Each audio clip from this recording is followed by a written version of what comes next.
Hi guys, James at Rampant Lion Reviews again for you today with another beer review. For this one, we are going to head over to Canada once again for the first time in what feels like a good long while. And we're going to return to a brewery that's featured on the channel a couple of times before. I've had some really nice beers from these guys over the last couple of years, and I would say that this brewery are one of the ones that are really trying to push their exports at the moment. And that's great to see, because for a long time, Canadian beer was like gold dust. You just couldn't find it anywhere. But these days, we are seeing a few Canadian breweries pushing their beers over here to Europe. So long may that continue, and I do hope that I can get over to Canada to visit my family and visit some of the Canadian beer tubers as well. That would be great. We'll see about that in the future, fingers crossed. But yeah, the beer that we're looking at today is a style that I've never had from this brewery before. It's a style that you don't see all that often either outside of Belgium these days. So I think this one could make for an interesting review. So hopefully it's a nice beer, and hopefully you guys enjoy my take on this one. But yeah, for this review then, we will head to Hamilton in the province of Ontario in eastern Canada, and we're going to have a look at another beer from Collective Arts Brewing. So this particular beer is called Matter of Fact. It comes in at 4.8% ABV, and they're describing this one as a dry hopped blonde ale. So yeah, really curious about this. We got this beer here in Sweden as part of the Tillfälligt temporary sortiment through Systembolaget, and that was released on the 13th of July 2021, but for some reason the delivery didn't arrive here in Skåne until the 16th.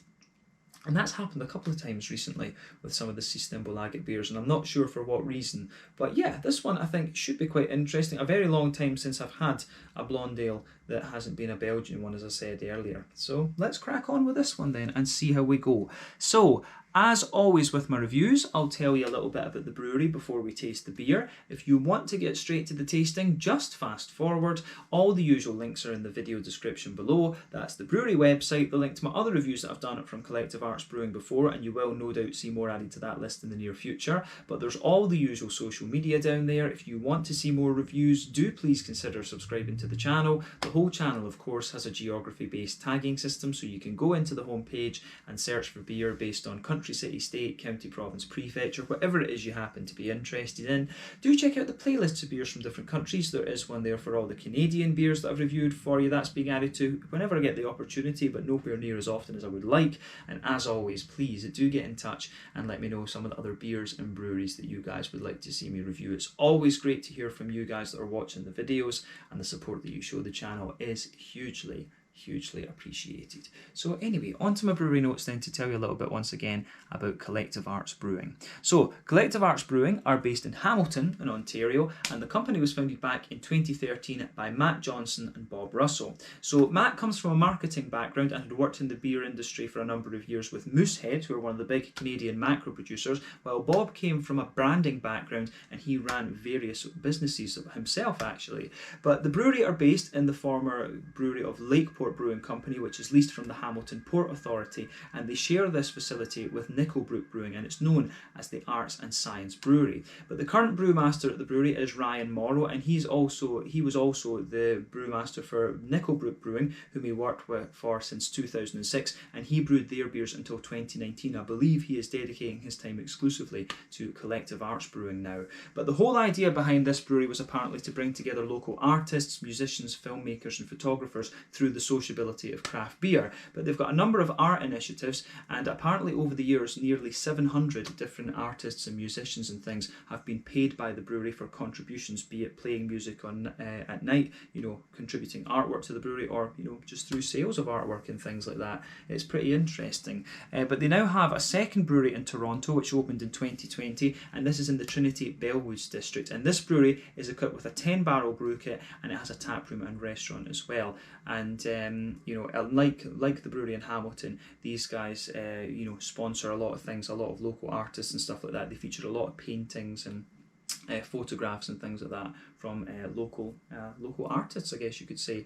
But as of July 2021, when I'm filming this review for you, these guys have produced around 120 different kinds of beer according to Untappd. And as we say, they're a very prolific brewery, these guys. It's mainly IPAs that I've had from them in the past. I think I've had one stout if I remember correctly, and they've released a few sours over here, but I've not managed to have a go at those yet. So I think maybe the next review I do from Collective Arts will have to be a sour beer, unless they release another kind of unusual style, of course. But yeah, that's all I can really tell you about these guys. I do know that the place at Hamilton is quite small, so if you go there, you should try and reserve a table, and hopefully that's somewhere that I can check out at some point. I do need to get over to Canada and take a look. I've only ever been to the West because I've got family in Vancouver, but that was 25 years ago or something that I was there. I do need to get back to Canada and have a little look at it and do some out and about videos and stuff like that. That would be quite fun. But yeah, that is it for your history section in this video. If you want to learn more about Collective Arts, you can check out the brewery website, you can follow them on Facebook and Instagram to keep up to date with all the latest goings on, and you can check out the Rate Beer, Untappd and Beer Advocate pages to learn a little bit more about all the different beers that these guys have done. So yeah, let's crack on and have a taste of this one then. So as I mentioned at the start of the video, this one comes in at 4.8% ABV. It's hopped with Ella, Citra and Centennial. So Ella is an Australian hop. That's usually about 13-14% alpha acid. Quite an interesting one, quite spicy and floral, but it does give you a wee bit of grapefruit. I've not had that hop in a long time actually. But we know Citra and Centennial very well. Both of these American hops. Centennial tends to be about 12% alpha acid, Citra's about 14%. Centennial will give you that lovely kind of zesty, lemony quality, whereas Citra is all about the mangoes and then the lemon lime, and you get various kind of complexities from Citra, of course. But yeah, that's it. Interesting stuff. I'm curious to see what Ella's like once again, because I think it could work quite well in a blonde ale with the grapefruit and the kind of more spicy floral notes. But yeah, as you can see, the artwork on this one is lovely, and it's quite typical, of course, for Collective Arts Brewing. They've always got a new label on each of their beers, and this is one of the ways that they, they kind of fund the artists and things that support them. So yeah, they get them to design new labels for the beer all the time. One of the confusing things about this brewery, though, is that you can find the same beer, such as the Radio the Mothership. You can find this beer with different artwork on it, which is as I say, can be a little bit confusing. So just bear that in mind. Sometimes reruns of beer will have different artwork on them actually. But I do think that's one criticism I would have of them. If you're going to, for each beer, yeah, fair enough, you commission a new artwork, but keep it the same for each beer, because otherwise that's a little bit confusing for the consumer. Just my opinion. You guys might disagree, and do let me know about that in the comment section below. But there you can see the Collective Arts Brewing Company symbol on this one on the side there, and as I say, beautiful artwork. This is a 473ml can, incidentally, which is 1 American pint. I'm not going to go into the American measurement system because it frustrates the hell out of me. Use the metric system, guys, because it just makes more sense. It's based on water. None of this fluid ounces, freedom units rubbish. Yeah, it just doesn't make sense. In Canada, you need to get on board with that as well. But yeah, anyway, I always moan about that in every video I have that's an American pint. You get a wee bit more beer, so I really shouldn't complain that much. But yeah, this beer I believe cost me 30 Swedish kroner. So when you consider the fact that that's come from Canada, I think that's a pretty decent deal, and it's 5% as well. So yeah, 4.8%, but yeah, 5% essentially. So yeah, plain silver cap on this. I think we should get this guy out and we'll get on with the tasting then. A 4.8% blonde ale. The matter of fact. Oh, there we go. I thought I was going to break that there. Yep, but let's get this guy out and into the glass. So, there we are. Here we are. So, yeah, let me just line this back up once again so that my OCD is happy, and we can go for it. So before the head disappears on this one, you can see that it's poured with about a 1/3 finger of a frothy, I would say perfect white head. That's faded away though to be a very kind of thin foamy layer, and it's just going to leave a little bit of a kind of foamy ring around the edge of the glass there. But I mean, overall, it looks pretty damn nice. It actually just looks like a New England Pale Ale, to be honest with you, this beer. Interesting. But yeah, as you can see, the colour of this one is a lovely, very bright, kind of yellowy mango juice type colour. I would compare this to a mango juice. It looks a little bit brighter on the camera, right enough, to how it does to the naked eye, but it is still pretty damn bright actually, but not as bright as you guys are seeing it. But yeah, 1 or 2 big bubbles sticking towards the side of the glass, a few little ones going up towards the bottom of the head there. But yeah, it certainly looks quite nice actually. So remember, the colour of your beer is dependent on 1, the type of malts that you use. This determines the magnitude of the colour. 2, the length of your wort boil. The longer you boil the wort, the more the sugar's caramelised, and thus you get a darker colour of beer. I'm not sure how long the wort boil is for a blonde ale, 60 to 90 minutes, I guess, which is fairly standard. But then if you add any adjuncts or do any barrel aging to the beer, these 2 things will also affect the colour of your beer. But usually those latter 2 are applicable mainly to sour beers. We should say that. But yeah, this one, it really does look just like a pale ale or something like that. So the level of haze on this could be due to it just being unfiltered, but let's have a little look. Does it say? Yeah, this one's, it's got wheat and oats in it, this one. So yeah, maybe it is actually going to be a little bit more like a pale ale. It's kind of unusual actually to put wheat and oats in a golden ale, I would have said. I was thinking this one would be, kind of almost like a modern version of an English blonde ale or an American blonde ale, if that is. I have seen American blonde ales, that is such a thing. I didn't expect it to have, the wheat and the oats in it, so this one will be a little bit more quirky than I was expecting, but in terms of its appearance, it really does look more just like a New England pale ale or something like that. But yeah, so the wheat, the haziness that you get out of this beer depends on the the haziness that you get with these beers really depends on the wheat and the oat content. The yeast is also going to play a role there as well. There's no real rule for this. It depends on the individual recipe, so it can vary from brewery to brewery, recipe to recipe, and so on. But in terms of how it looks, it does look very nice and attractive and very drinkable. So yeah, curious to try this one. So let's have a closer look at the aroma and just see how we go with this beer. I'm really curious about this now, since it's a blonde ale and it's got these, it's got some wheat and oats in it. That very quirky actually. Right. Okay, so first off, the thing you're going to notice about this one is, you can pick up the wheat, the oats, and the barley malt in this beer. You can pick up that, but it's not as creamy or as bitey, certainly, as you're going to get from a pale ale or a New England IPA, should we say. So that's the first thing you're going to notice about it. So maybe that's how they're kind of defining it as a blonde ale. Because an IPA and a pale ale, of course, these beers have certain hop to malt ratios, I think, that they've got to meet from a technical perspective to be termed a pale ale or an IPA. And of course you've got the double IPAs and the barley wines on top of that are related to them. But yeah, really, the backbone of this beer comes across as being very soft and white bready, rather than anything else. But yeah, it's a nice beer. I will say that the aroma of this one is very, very nice actually.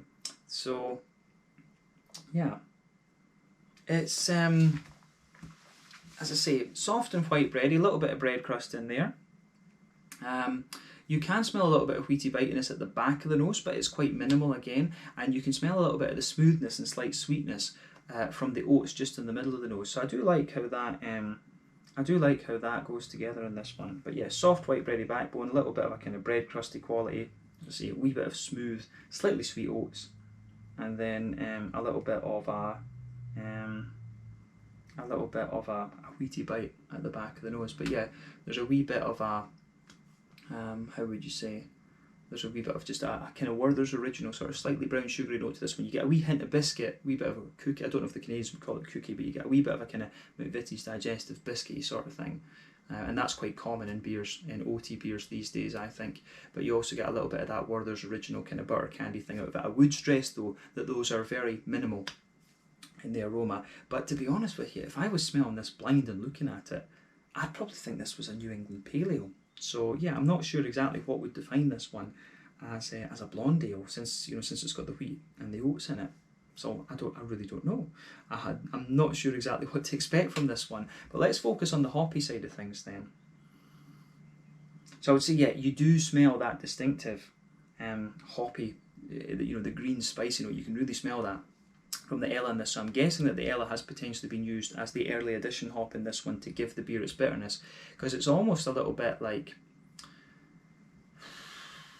the first thing that comes into my mind to describe it is it's almost, the spiciness that you get out of this, it's almost a little bit like, you can smell from rosemary or something like that, but it's the beer smells nothing like rosemary, but it's the kind of spice, it's like a very fine grainy spicy character that comes out of this one. It's almost like that.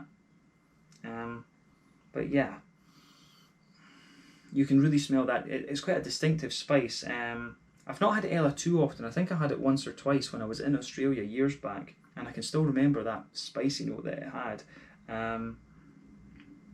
But yeah, you can definitely smell there's a wee touch of earthiness to this beer, that's for sure. You definitely get a little bit of that on the nose. You get a nice big spicy floral note there, but as I say, the spicy note comes across as quite grainy in a sense and almost very slightly woody almost as well. But yeah, you've got that nice big kind of citrusy, grassy citrusy note at the front of the nose too, and I guess Ella will contribute to that, and Centennial and Citra will play a role because they've got the big kind of lemony notes, and Citra has a little bit of lime as well. But yeah, the grassy notes on this one I think are the things that dominate though, and the sort of Ella spice kind of sits in the background a wee bit more. It mellows out as your nose adjusts to it, that's for sure. But yeah, green compote, as I say, a little bit of earthiness, nice spicy floral quality, but that kind of deepens a wee bit and mellows out as you smell the beer a wee bit more, then a nice kind of big grassy zesty character. So yeah, that's lovely. But fruity side of things, it's quite straight shooting in a sense. So you can definitely get a wee bit of the grapefruit and passion fruit in there. So the grapefruit's going to come from the Ella and from the Citra. The passion fruit I think is going to come more from the Citra, but you get a lovely juicy mango-y quality out of this one. I always find that in these more hazy type beers, Citra tends to show its mango side a little bit more rather than the more kind of pungent side that it does in the West Coast IPAs when you've got a slightly more brown sugar orientated malt base. But yeah, certainly a nice juicy mango note out of this one. You will get the kind of typical hints of pineapple and apricot which come with Citra as well, but you do get a lot of kind of lemon, limey notes on the front of the nose too. You can smell that, and the more that you smell of it, the more the kind of lemony qualities come out of the beer. So yeah, I really like how this beer goes about its business in that sense. So yeah, the aroma on this one is quite interesting. But as I say, to me it sends the warning signs off for a New England Pale Ale. I'm not sure how to distinguish this one as a blonde ale. So yeah, just my opinion. Again, let me know your thoughts on that in the comment section below. But let's have a taste of this beer and see how we get on. So this one is the Matter of Fact, a 4.8% dry hop blonde ale from Collective Arts in Hamilton, Ontario, over in Canada. Really strikes me as more of a New England Pale Ale though so far. But let's see how it comes across in the taste. Slàinte, skål, cheers.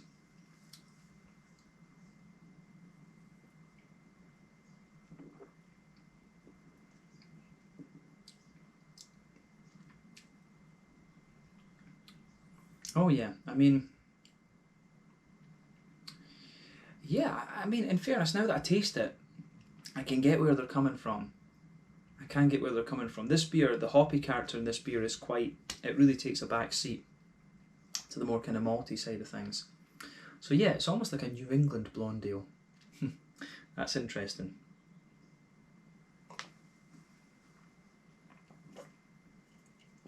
So yeah, so lovely. I will say I do like this one, and I like I can really appreciate this. I'd love to try a Pilsner or something like this. A Helles Lager, I think, from Collective Arts could be quite interesting.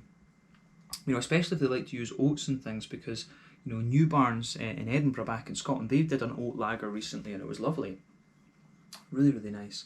But yeah, I like where this brewery's going with this beer actually. So this is worth trying because it is a little bit different, but it really works. So thumbs up to Collective Arts for this.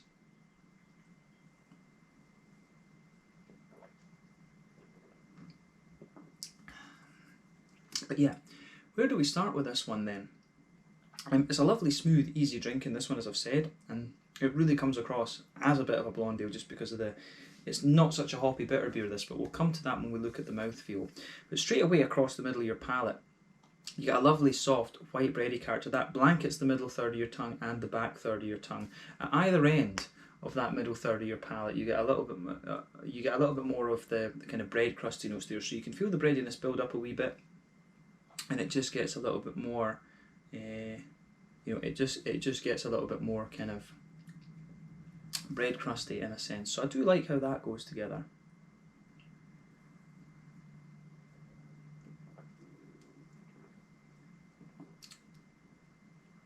So, yeah, the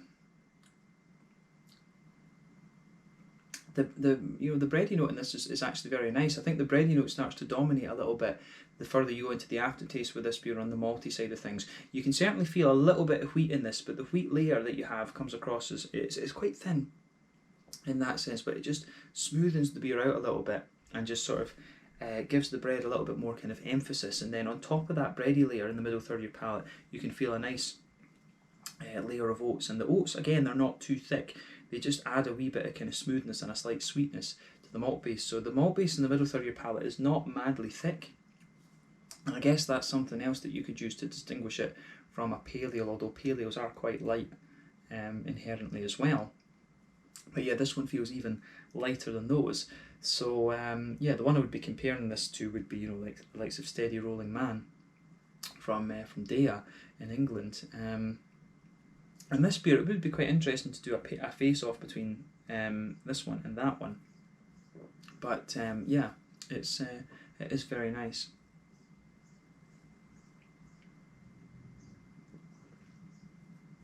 So, in the middle third of your palate then, and again, on top of that kind of smooth oaty layer, the oats incidentally kind of sweeten up a wee bit. You can feel right down the middle line of your tongue, you can feel the oats are a wee bit more intense, but they sort of just relax a little bit. They sort of spread out a wee bit out towards the edges of the palate there, and I think it goes together really well. But in the dead centre of your tongue, you've got a nice little circle there. You have a nice little circle, and then it's got a wee bit of a kind of more you know, you get a little bit of that kind of Werther's Original butter candy type thing. Then as you move further out across across that middle third of your palate out towards the extremities, then you get a wee bit of a kind of McVitie's digestive biscuity sort of thing. But yeah, I do like how that goes together in this beer as well, for sure. But yeah, I think that describes the middle third of the palate quite nicely in this one. So let's look at the other parts of the beer. Back third of your palate then. So border region between middle third and back third of your palate, again, you get a wee bit of a kind of thicker bready build up there and a bit of bread crust. Then into the back third of your tongue, you can feel there's a bit more of a kind of, there is a little bit more of a, you get a wee bit of a kind of bread crusty backbone. The beer becomes a little bit more kind of bread crusty in its backbone. You can feel the smoother white bread sitting on top of that. Again, the wheat, a little bit of the oat, I think, gets back there too. But then on top of all of these, you get the nice kind of more airy and slightly taller yeasty kind of quality coming out of the beer. So you can feel that nice airy, bready sort of thing. So yeah, back third of your palate, as you can see, the flavour is a little bit taller there, and as you move further forward, it kind of condenses down a wee bit more. It condenses down a little bit more, and you'll get it condenses down a wee bit more. Then as you go into the middle third of your palate, you can feel it is quite condensed together, but at the same time, it feels kind of lighter and airy in a sense as well. So I do like that. As I say, it's just, I think it would be the sort of thickness and the intensity of the flavours in this beer that would define it more as a blonde ale than a pale ale. But that said, when else can you find a pale ale that's got a bunch of oats and wheat in it? I've not. Or when else can you find a golden ale, sorry, or a blonde ale that has a load of oats and wheat in it? I'm yet to come across this. I don't know if this is something that's starting to happen in North America, but yeah. Interesting to think about anyway, but I think that covers the malty and yeasty side of this beer quite well. But let's focus on the hoppy side of things then.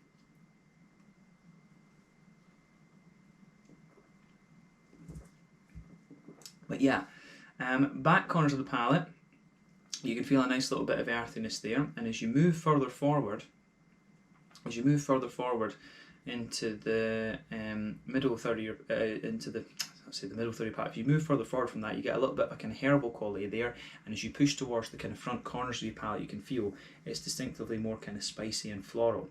The spiciness is actually quite mellow and quite nice, and as I say, it's got a little bit of a kind of woody character to it. When I was saying rosemary earlier, that's maybe a stupid thing to say because of this pungency that rosemary has, but it gives you that slightly woody kind of spice thing. So I do suspect that Ella has been used as the bittering hop in this one. I think that just makes sense, to be honest. Remember, your early edition hops are the ones that give you the bitterness, of course, and then the late edition ones and the dry hops are the ones that give you the flavour and aroma.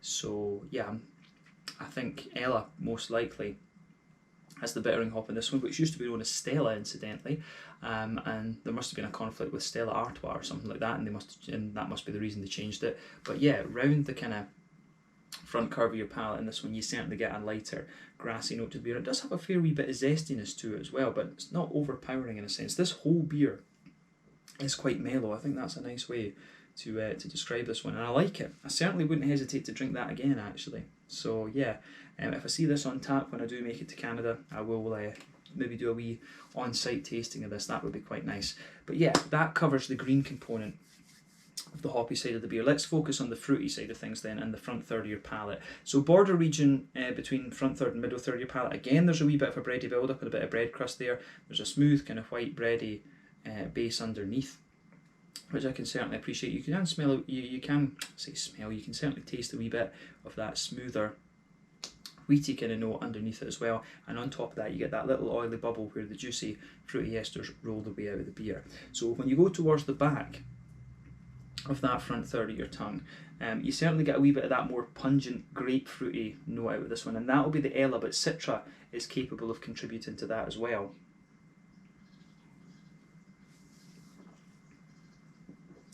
So yeah, there is a wee bit of that grapefruity note in there, but as you come further forward from it, it gets a little bit more passion fruity, and then I think the back half of that front third of your palate is more juicy and mango-like. There are obviously the typical subtleties you'll get from Citra, like a bit of apricot, a wee bit of a kind of pineapple sort of thing. You certainly get that, but the flavour that dominates most for me in the early stages is a kind of nice juicy mango, but the grapefruit and the bit of passion fruit that's in there certainly comes out a wee bit more into the aftertaste, and that builds a good bridge with that slightly woody spiciness that sits there on the edge of the palate from the Ella. And I think it's an interesting combination, actually. I'd love to try a single hop Ella IPA and see what that's like, but I can see Ella with that slight grapefruity quality and things. Putting Ella and Cascade together could also be a really interesting thing to do, because Cascade's got that kind of almost more figgy quality to it. But yeah, interesting for sure. I like the slightly tropical edge that this beer has though. But as you move into the front half of that front third of your tongue, it does get a wee bit more kind of citrusy, if you like. So you get the kind of lemony zesty notes from the Centennial. They start to dominate. You can feel a wee bit of lime underneath, which I would suspect comes from the Citra, of course, but for me it's quite lemony on the front half of that front third of your tongue, and then as you get right towards the kind of tip of the palate, you can feel the lemony zest kind of mixing in with all the kind of grassy esters that the beer has. So yeah, I really like how this beer goes about its business in that sense. It's a really nicely done beer, albeit, as I say, a wee bit confusing since I've never come across a blonde ale with oats and wheat in it, but it's nicely done, so you can't knock it in that sense, you really can't. So big thumbs up to Collective Arts for this one. I was expecting, a more kind of English style blonde ale, or an American blonde ale, dare I say, but what they've done here is certainly interesting. So let me know in the comment section below if this kind of oaty and wheaty blonde ale is that becoming a thing over in the States. I honestly, over in the States, in Canada, North America and elsewhere, I really don't know, but I like this beer, whatever the deal is with the style. But yeah, let's round off the review with the mouthfeel then. So it's certainly, I would describe this beer as being kind of top end of light bodied, bottom end of mid bodied. Carbonation has a nice little bit of crispness to it, but overall I would describe this beer as being really smooth. The malt base has a lovely balance between lightness, crispness, smoothness, and there's a very slight sweetness to this one as well, but it's beautifully done. On the hoppy side of things, as I say, there's a slight bitterness to it. I think this has got to be about 20 IBUs, maybe slightly more than that. I think 20 IBUs is fair for this one. It strikes me as being similar to the likes of the German Helles and things like that in terms of its bitterness. So a very light bitterness to it, and a lovely little bit of a juicy fruity character. It's got a nice balance between the tropical notes, but I think the kind of more citrusy zesty ones shine through a wee bit more the further we go. You go into the aftertaste with it, but yeah, it's a really nice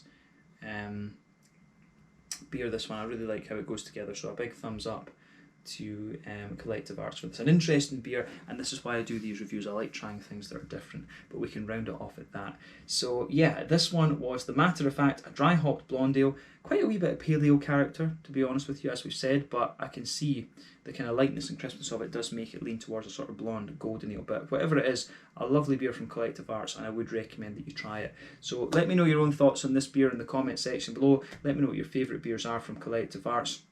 And we will see about returning to these guys again very, very soon. The Matter of Fact, dry hop blonde ale, 4.8% ABV from Collective Arts in Hamilton, Ontario in Canada. Thank you again for watching. Check out my social media, check out their social media, and we'll see you in the next review. We do have another Canadian beer that I've been waiting to review for a little while. But slàinte, skål, cheers, and see you guys on the next review.